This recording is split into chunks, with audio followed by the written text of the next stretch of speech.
सबसे पहले आज हमारे आधुनिक भारत के निर्माता भारत रत्न राजीव गांधी जी की पुण्यतिथि है। आतंकवाद के खिलाफ लड़ते हुए उन्होंने शहादत दी। उनको हम शत शत नमन करते हैं और श्रद्धांजलि देते हैं। इसके साथ साथ जो पहलगाम में हमारे 28 टूरिस्ट शहीद हुए थे, उन सबको भी हम नमन करते हैं, उनको श्रद्धांजलि देते हैं और उनके परिवारों को संवेदना देते हैं। इसके बाद 22 अप्रैल के बाद से लेकर और अब तक तकरीबन हमारे 20 जांबाज सैनिक शहीद हो चुके हैं। उनको भी हम शत शत नमन, श्रद्धांजलि और परिवारों को बहुत बहुत संवेदनाएं। और इसके साथ साथ पुंछ, राजौरी और एलओसी और सुनने में आया आईबी में भी कई हमारे सिविलियन पाकिस्तान की गोलाबारी के अंदर शहीद हुए, हताहत हुए, घायल हुए। उन सबको भी हमारी बहुत बहुत भावभीनी श्रद्धांजलि। मैं श्रद्धांजलि का क्रम जो है डेट के हिसाब से कर रहा हूँ, तो सभी जितने भी हमारे शहीद हैं वो हमारे लिए सर्वोपरि हैं, माननीय हैं, आदरणीय हैं, पूजनीय हैं। साथियों, पिछले तकरीबन 1 महीने के अंदर जिस तरह से मुश्किल दौर से हमारा देश गुजरा है, 22 अप्रैल के जो पहलगाम का हमला हुआ, उसके बाद जो बिल्डअप हुआ, कांग्रेस पार्टी पूरी ऑपोजिशन ने एकजुटता दिखाते हुए सरकार के पीछे अपना पूरा का पूरा वजन डाल दिया और सरकार को कहा कि हम आपके साथ हैं। जो भी इन टेररिस्ट और आतंकी हमलों के जो आका हैं वो कहीं भी बैठे हो, चाहे वो कोई भी हो, चाहे वो पाकिस्तान हो, हर एक आदमी को सबक सिखाना जरूरी है और हम आपके साथ हैं। कांग्रेस वर्किंग कमेटी की 3 बैठकें हुई, उन्होंने एक स्वर में एक ही रेजोल्यूशन किया कि हम लोग आपके साथ हैं, जो भी फैसला करोगे हम आपके साथ हैं। उसके बाद सरकार ने ऑपरेशन सिंदूर लॉन्च किया। हम सब ने उसको बहुत सराहा।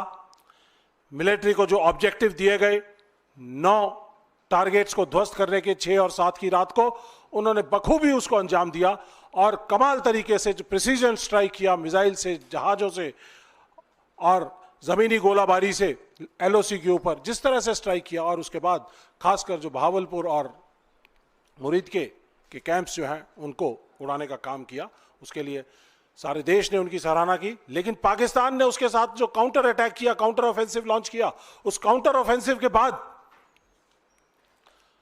जो हमारी एयर डिफेंस प्रणाली जो तैयार की गई थी बहुत समय से, जिसके 6 लेयर्स हैं, शोल्डर फायर से लेके surface to surface, surface to air, जिस तरह के हमारे रेडार्स थे, इलेक्ट्रोमैग्नेटिक स्पेक्ट्रम ने जिस तरह से काम किया, हमारे आर्मी एयरफोर्स ने जबरदस्त तरीके से जो डिलीवरी की है, जो उनको ऑब्जेक्टिव दिया वो 100% अचीव किया गया। और इस आतंकवाद के खिलाफ लड़ने की लड़ाई के अंदर हम सब लोग, आप लोग सब देश के साथ थे, सरकार के साथ थे। लेकिन जब हम जीत रहे थे, पाकिस्तान के ड्रोन अटैक, पाकिस्तान की मिसाइल अटैक और पाकिस्तान के तरह तरह के तमाम तरह के गोला बारूद के जो अटैक हो रहे थे हमारे लाइन ऑफ कंट्रोल, जो कि ऊपर स्कार्दू से लेकर नीचे पुंछ, राजौरी, अखनूर तक आती है, और फिर उसके बाद आईबी पठानकोट से चालू, कठुआ, सांबा, पठानकोट, अमृतसर, गंगानगर, बीकानेर, जैसलमेर और नीचे भुज, नलिया, वहां तक हमारी पूरी की पूरी आईबी और एलओसी पूरी तरह से एक्टिवेटेड थी। फौज तैयार थी और फौज ने उनके सारे के सारे जितने भी हमले थे उनको नाकाम कर दिया। हमने उसको देखा। और आप में से कई टीवी चैनल तो ऐसे हैं जिन्होंने मेरे ख्याल से 9 और 10 की रात को शायद किसी ने इस्लामाबाद पे कब्जा कर लिया था, किसी ने लाहौर पे कब्जा कर लिया था और किसी ने शायद कराची के ऊपर भी कब्जा कर लिया था। तो ये माहौल था पूरे देश का। सुबह 10 बजे जो प्रेस कॉन्फ्रेंस हुई मिनिस्ट्री ऑफ फाइनेंस की, मिनिस्ट्री ऑफ डिफेंस की, जो हमारी लेडी ऑफिसर्स हैं, और साथ साथ जो फॉरेन सेक्रेटरी हैं मिस्री साहब, इनकी जो बॉडी लैंग्वेज थी वो ऐसी थी कि जैसे आज हम बहुत कुछ डिलीवर करने वाले हैं। चौथा दिन था लड़ाई का, लेकिन अचानक शाम होते होते हम सबके चेहरे धूमिल पड़ते चले गए और अचानक सीज फायर का अनाउंस हुआ। और इस सीज फायर जिन हालातों में अनाउंस हुआ है, और सीज फायर अनाउंस होने से पहले आधा घंटा पहले यूएस प्रेसिडेंट ट्रंप कहते हैं कि हमने सीज फायर जो है दोनों देशों में करवा दिया है। और जो तरीका उसके लिए अपनाया गया कि भारत की नहीं 10,000 किलोमीटर दूर अमेरिका की धरती से ये सीज फायर अनाउंस हुआ, ये हमारे लिए शर्म की बात थी। देश एकजुट था इस पूरे हालात में, लेकिन सरकार ने लोगों के दिलों का, लोगों के जज्बातों का सौदा किया और अचानक हमारे ऊपर यह सीज फायर थोप दिया।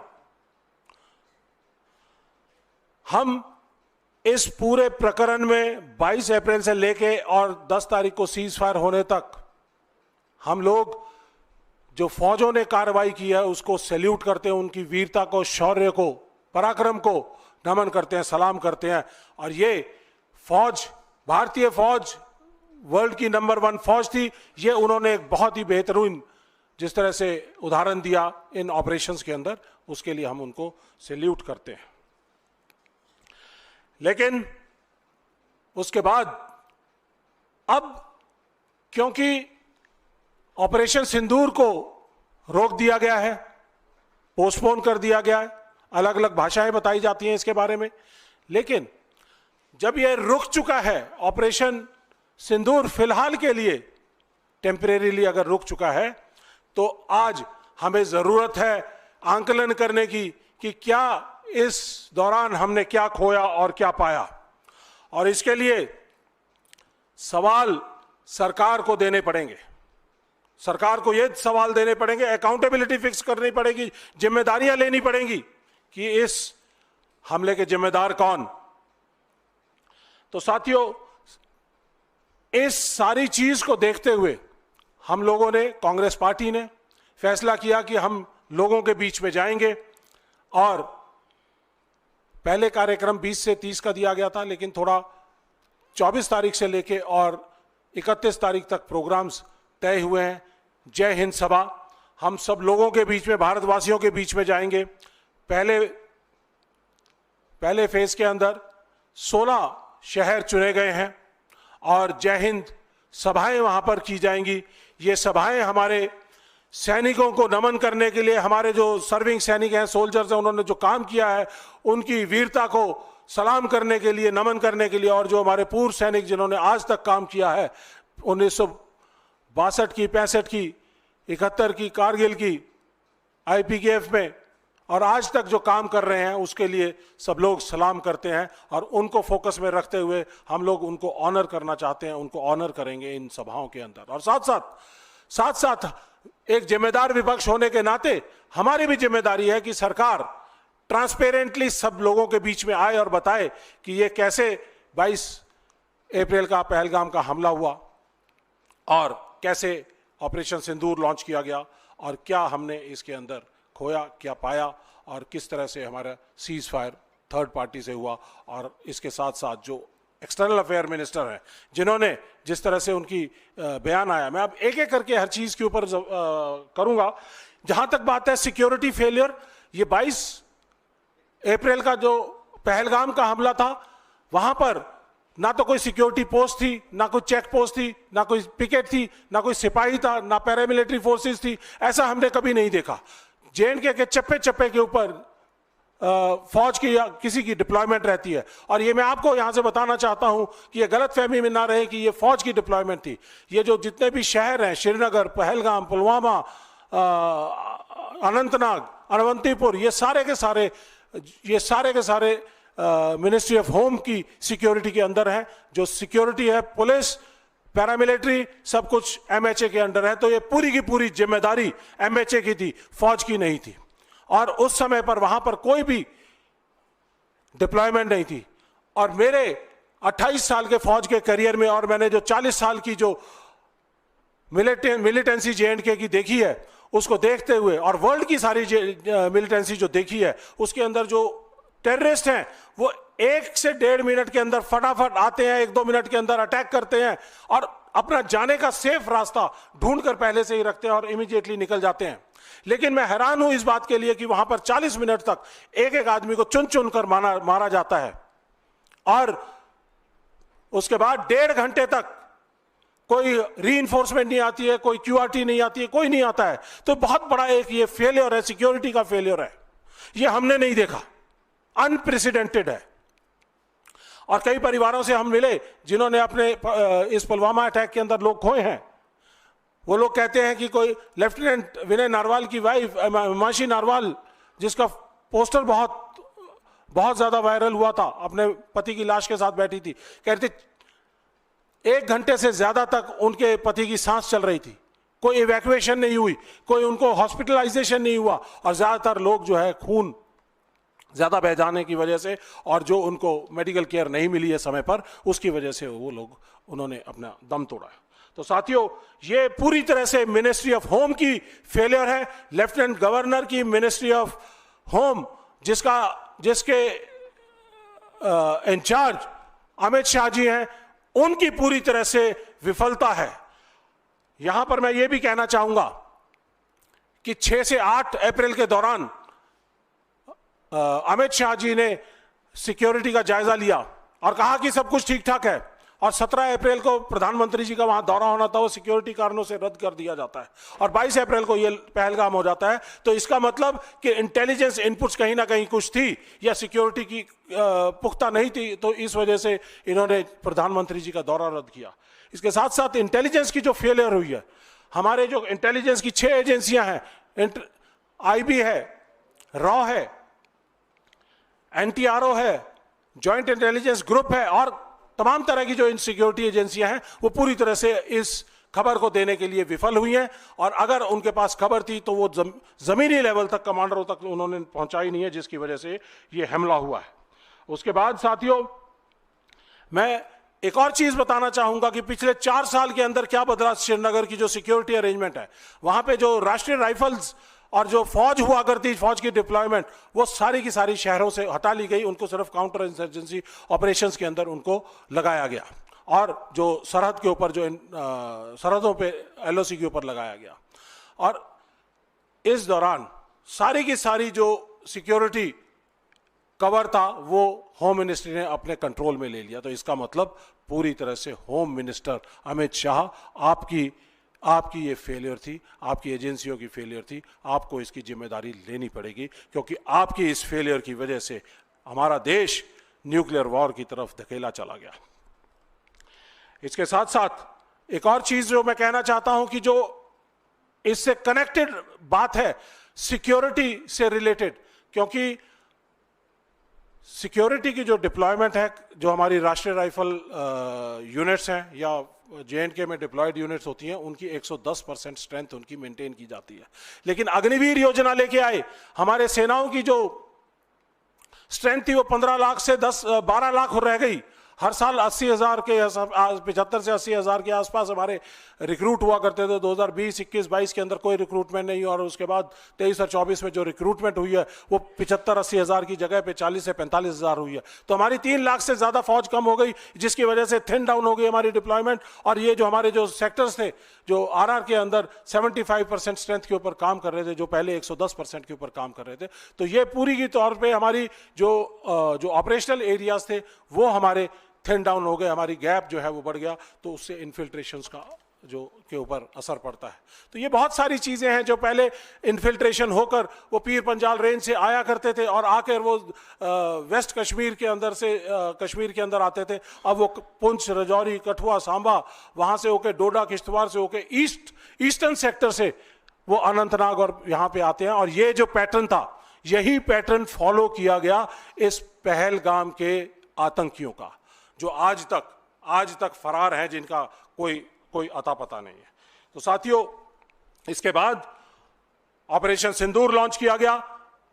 Excellent delivery by military forces, counter delivery by जो हमारे पास काउंटर अटैक हुए, उनकी 100% डिलीवरी बाय मिलिट्री फोर्सेस।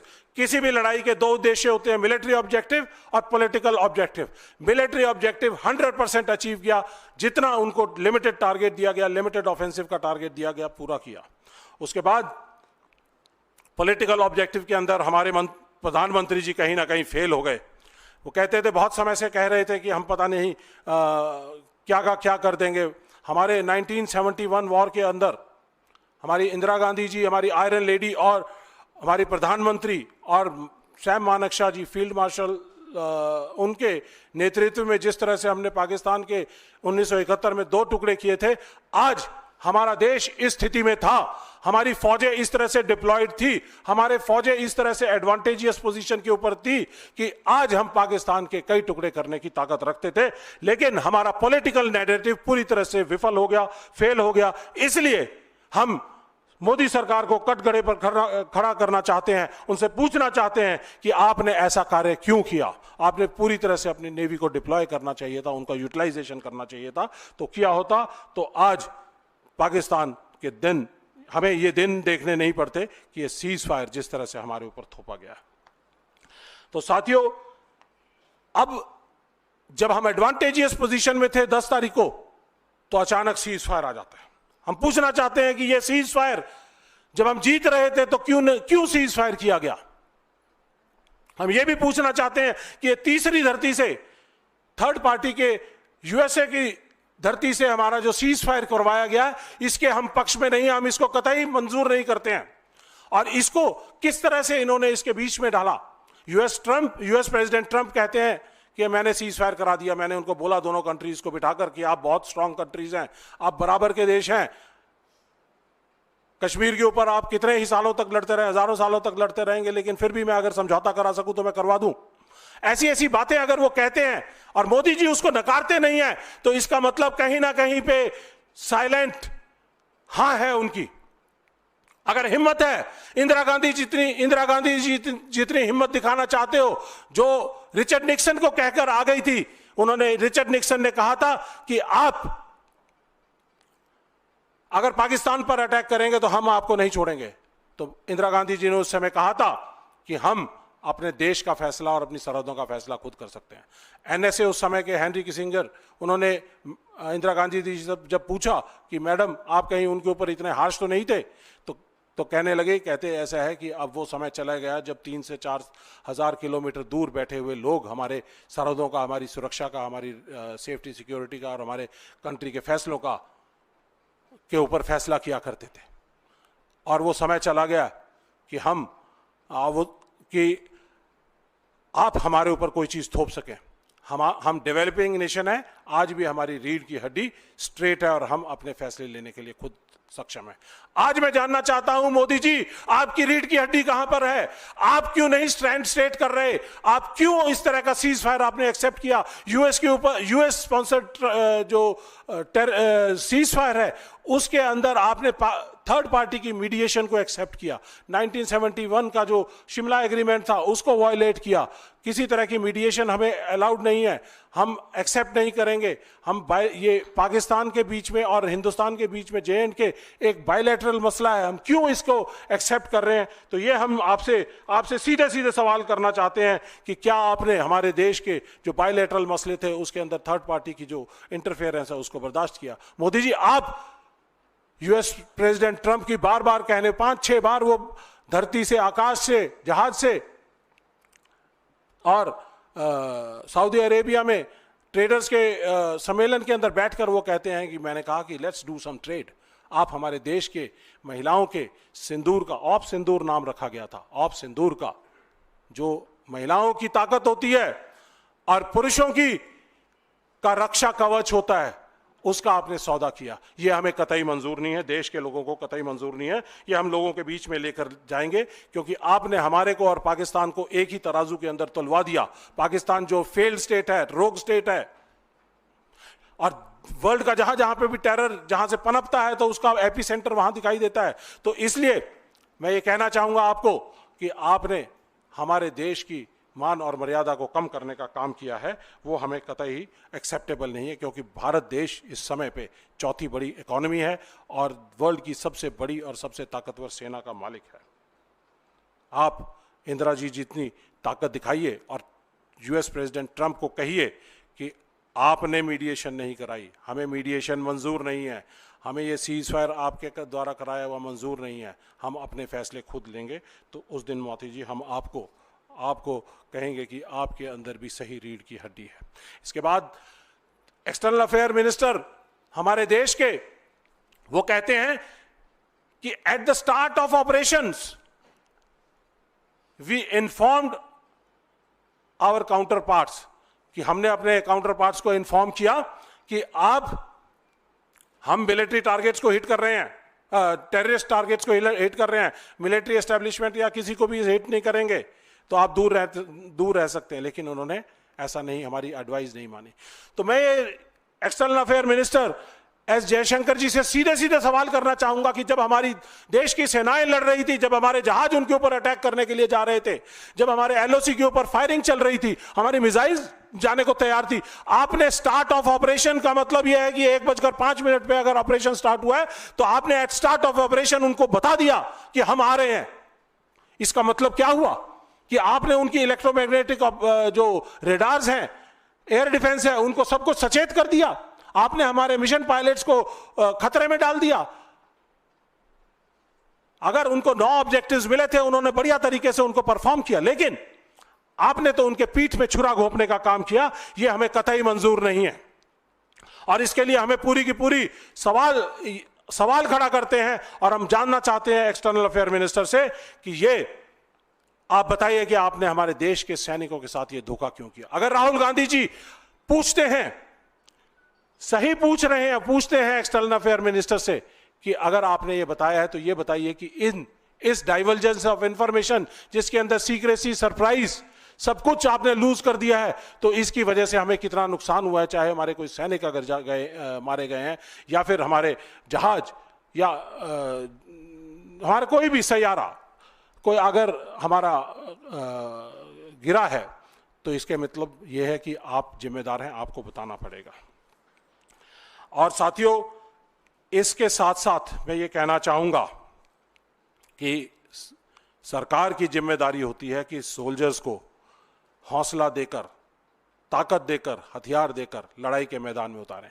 हमारे सोल्जर्स तैयार थे, लड़ रहे थे, लेकिन छातियों पे गोली खाने को तैयार थे, लेकिन उनको एक चीज का और गुमान होता है, विश्वास होता है कि हमारी सरकार पीछे से हमारी रक्षा करेगी। लेकिन आपने तो उनके रक्षा कवच को भेज दिया, उनको पीछे से उनको छुरा घोंपने का काम किया। तो उनकी लाइफ को डेंजर में डालने के लिए मैं आपसे सीधा सीधा सवाल करता हूं एक्सटर्नल अफेयर मिनिस्टर साहब। और इसके साथ साथ हम ये भी बताना चाहेंगे कि इस ऑपरेशंस के अंदर हमारा जो जिस तरह से इम्पैक्ट ऑफ अग्निवीर जिस तरह से हमारे इस दौरान में 20 लोग थे, जिनमें से ऑप सिंदूर के अंदर 11 लोग हमारे शहीद हुए, जिनमें से 2 अग्निवीर हैं और 1 अग्निवीर अभी 2 दिन पहले भी शहीद हुआ है। तो हम यहाँ से दोबारा से एक सवाल उठाना चाहते हैं कि आप ये जो अग्निवीर योजना है, उस अग्निवीर योजना में जिस तरह से हमारे सैनिकों के साथ भेदभाव हो रहा है, हमारे अग्निवीर और रेगुलर सैनिक के बीच में भेदभाव हो रहा है, राहुल गांधी जी कांग्रेस पार्टी लगातार इस बात को उठा रही थी कि अग्निवीर योजना को बंद कीजिए और अग्निवीरों को रेगुलर करिए। तो आज ये जो ऑप सिंदूर के अंदर इस आतंकवाद के खिलाफ जो लड़ाई है, इस लड़ाई के अंदर जो हमारे साथी जो शहीद हुए हैं, उसमें रेगुलर सैनिक और अग्निवीरों में मैं जानना चाहता हूं कि और सवाल करना चाहता हूं कि उनके बीच में कोई भेदभाव नहीं होना चाहिए। शहादत होती है और उनकी जो कॉम्पनसेशन का मैकेनिज्म है वो भी सेम होना चाहिए। और इसके साथ साथ मैं ये भी कहना चाहता हूं, यहाँ पे इम्पैक्ट जो अग्निवीर के 2 आए हैं। पहला इम्पैक्ट तो यह है कि हमारा सिक्योरिटी की जो डिप्लॉयमेंट है वो थिन डाउन हो गई, क्योंकि सेना हमारी कम की संख्या बल कम हो गया। दूसरा तो ये जो रेगुलर सैनिक और इसका जो भेदभाव है, इसको आप दूर करिए। यहाँ से हम आपसे ये भी सवाल करना चाहते हैं कि आप आप देश के सैनिकों के साथ खड़े रहिए। देश का सैनिक आपकी तरफ देख रहे हैं, क्योंकि अभी ऑपरेशन सिंदूर मुझे लगता है कि फ़िलहाल के लिए रुका है। अगर आप जिस तरह से कह रहे हैं कि पोस्टपोन हुआ है, तो आने वाले समय में आपने जिस तरह से विश्वास जताया है डीजीएमओ पाकिस्तान के ऊपर कि एक डीजीएमओ की कॉल आ गई और उसके ऊपर आपने सीज फायर कर दिया, ऐसा नहीं होता। डीजीएमओ ये लाइन ऑफ कंट्रोल और इंटरनेशनल बॉर्डर का मामला था, इसके अंदर सरकार का डायरेक्ट फैसला होता है, डीजीएमओ का फैसला नहीं होता। आप डीजीएमओ के कंधे पर रखकर आप बंदूक ना चलाएं, आप सेना का सही इस्तेमाल करें, उनका राजनीतिकरण ना करें, और सेना की जो अचीवमेंट्स हैं उनको ले जाकर जिस तरह से आप जगह जगह जा रहे हैं, आप राजनीतिकरण ना करिए। और आप ये बताइए कि ये सीज फायर करने का फैसला डीजीएमओ का नहीं, ये सीज फायर करने का फैसला गवर्नमेंट ऑफ इंडिया का था, जो कि यूएस प्रेसिडेंट ट्रंप के कहने के ऊपर और उनके दबाव में आने के ऊपर किया गया। ये दबाव भी देश को बताने पड़ेंगे कि क्या क्या दबाव है। इसके बाद मैं अपने साथी अनुमा आचार्य जी से रिक्वेस्ट करूंगा कि वो आगे की प्रेस वार्ता को आगे लेके जाए। तो साथियों, जैसे हमारे वरिष्ठ कर्नल रोहित चौधरी ने बताया कि हम जय हिंद सभा करने वाले हैं, और ये 16 जगहों पर मई के आखिरी सप्ताह में होगी, और उसके अलावा ये राज्य स्तर पर और जिला स्तर पर भी होगी। ये असल में हम संवाद स्थापित कर रहे हैं, और वो 10 सवाल 11 सवाल हम पूछ रहे हैं, जो कि जिसके बारे में कर्नल रोहित चौधरी ने बताया। पहले 2 सवाल कि इंटेलिजेंस फेलियर कैसे हुआ, दूसरा आतंकवादी अब तक पकड़े क्यों नहीं गए और अभी सरकार उनको पकड़ने के लिए आगे क्या प्लान बना रही है, तीसरा सीज फायर अचानक क्यों हुआ, और चौथा कि ट्रंप ने कैसे ये कहा कि व्यापार के कारण हमने ये सीज फायर करवाया है, इस पर सरकार का कोई स्पष्टीकरण नहीं आया। पांचवा ये कि जो विदेश मंत्री हैं एस जयशंकर, उन्होंने कैसे पहले से ही प्लान बताकर जो आर्म फोर्सेस की टाइम, स्पेस और क्वांटम की एक स्ट्रेटजी होती है, उसको कैसे वो तितर बितर हुई। और उसके अलावा हम ये सवाल भी पूछना चाहते हैं कि आने वाली 25 मई को प्रधानमंत्री नरेंद्र मोदी जी की सरकार ने केवल एनडीए के मुख्यमंत्रियों की एक बैठक बुलाई है इसी मुद्दे को लेकर। तो हम ये पूछना चाहते हैं कि कौन सा अपराध किया है हिमाचल प्रदेश के मुख्यमंत्री ने, कर्नाटक के मुख्यमंत्री ने, तेलंगाना के मुख्यमंत्री ने या झारखंड के मुख्यमंत्री ने। क्या प्रधानमंत्री केवल बीजेपी वोटर्स के या बीजेपी के मुख्यमंत्रियों के होते हैं? क्या देश केवल बीजेपी वोटर्स का है? इसलिए हम ये मांग करते हैं कि सभी मुख्यमंत्रियों को इस बैठक में शामिल होना चाहिए। दूसरी चीज यह है कि 2 बार सर्वदलीय बैठक हुई, दोनों बैठकों में प्रधानमंत्री नरेंद्र मोदी जो कि शीर्ष नेतृत्व हैं वो नहीं आए। क्या उनके लिए राष्ट्रीय सुरक्षा प्राथमिकता नहीं है? ये एक दूसरा मतलब हमारा 6वां 7वां सवाल है। ये एक और चीज कि अब टीवी पर प्रचार हो रहा है, पीआर इवेंट्स हो रहे हैं, लेकिन जिस तरीके से पेशेवर तरीके से हम किसी मुद्दे को संभालते थे, लोगों तक पहुंचता था, संवाद जाता था, लोगों को सही तरीके से मालूम होता था, वो कहां चला गया? दिन भर हम प्रचार माध्यमों में, और उसमें भी हम देखते हैं प्रधानमंत्री जी के पोस्टर बैनर भी लग रहे हैं जिसमें वो डांगरी पहन के, कहीं बैटल जैकेट पहन के वो दिखाई पड़ते हैं। तो जो एक तरीका था हमारा परिपक्व तरीका, संस्थागत तरीका, वो कहां चला गया? ये भी हमारा सवाल है जिसको लेकर हम जय हिंद सभा में लोगों तक जाएंगे और उन्हें बताएंगे ये सवाल। उसके अलावा एक जो महत्वपूर्ण मुद्दा जिसे हेडलाइन बदलने के भी काम लाया गया, लेकिन महिला अधिकारियों के साथ जिस तरह की टिप्पणी भारतीय जनता पार्टी के नेताओं ने की, और खास तौर पे हमारी कर्नल सोफिया कुरैशी जैसी वरिष्ठ अधिकारी के ऊपर जो टिप्पणी की गई, उस अपमान का क्या बीजेपी पर कोई फर्क नहीं पड़ रहा है? क्या वो अमर्यादित भाषा के कारण भारतीय जनता पार्टी अपने अंदर पार्टी में कोई अनुशासनात्मक कार्यवाही नहीं करेगी? एक सवाल है जो लोगों तक जाना बहुत जरूरी है। और बहुत दिनों से कांग्रेस अध्यक्ष श्री मल्लिकार्जुन खड़गे जी, राहुल गांधी जी नेता प्रतिपक्ष लगातार सरकार से इस मुद्दे पर संसद का विशेष सत्र बुलाने की बात कर रहे हैं और आज तक उसके बारे में कुछ सुना नहीं गया। तो ये कि इतने अहम मुद्दे पर संसद का एक विशेष सत्र बुलाने से, जिम्मेदारी से, उत्तरदायित्व से मोदी सरकार क्यों बचना चाहती है, ये हमारे सवाल हैं कि जो आपने सारे सुने। और ये सवाल हम अपनी जय हिंद सभाओं में लोगों के बीच जाकर करेंगे और लोगों से इसके बारे में पूरा उनको कम्युनिकेशन करेंगे, उनके साथ संवाद स्थापित करेंगे। तो यहाँ पे हम अपनी बात खत्म करते हैं। आपके जो सवाल हों और इसी मुद्दे पर, स्पेशली इसी मुद्दे पर जो सवाल हों वो पूछिए।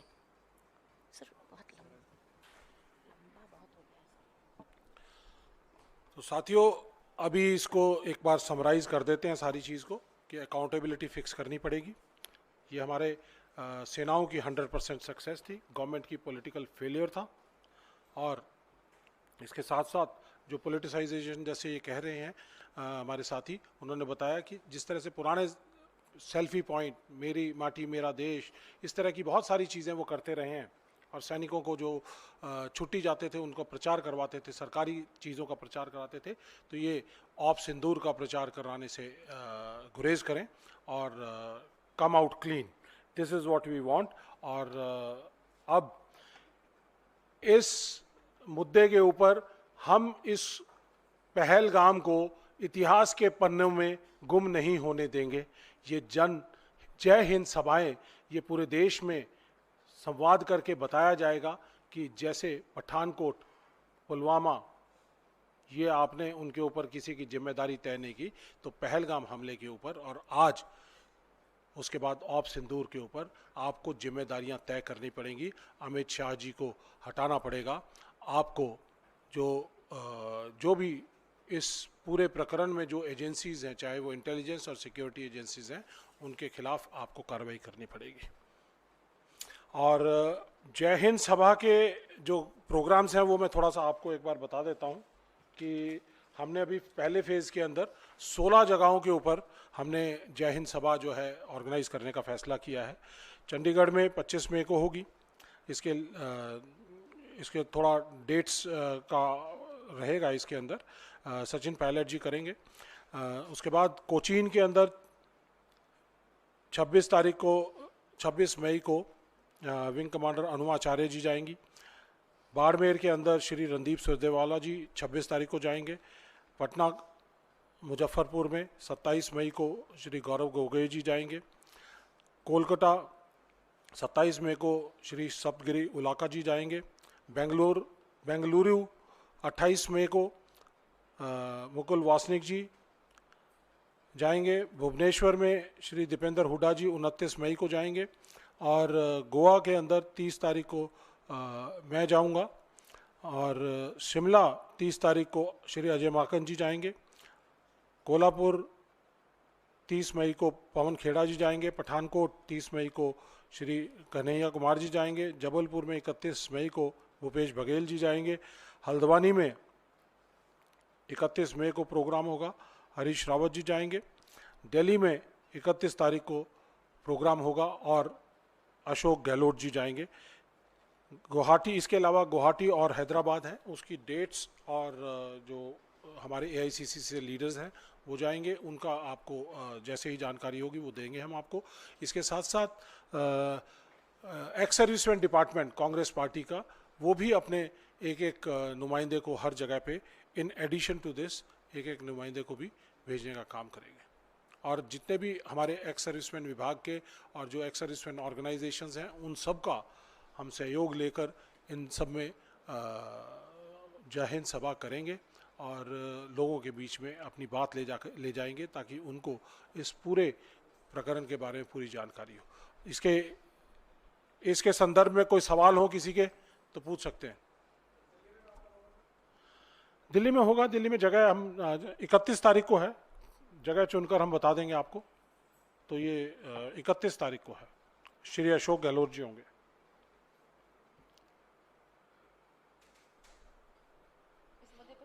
इस मुद्दे पे कोई सवाल नहीं? चलो ठीक है, थैंक यू।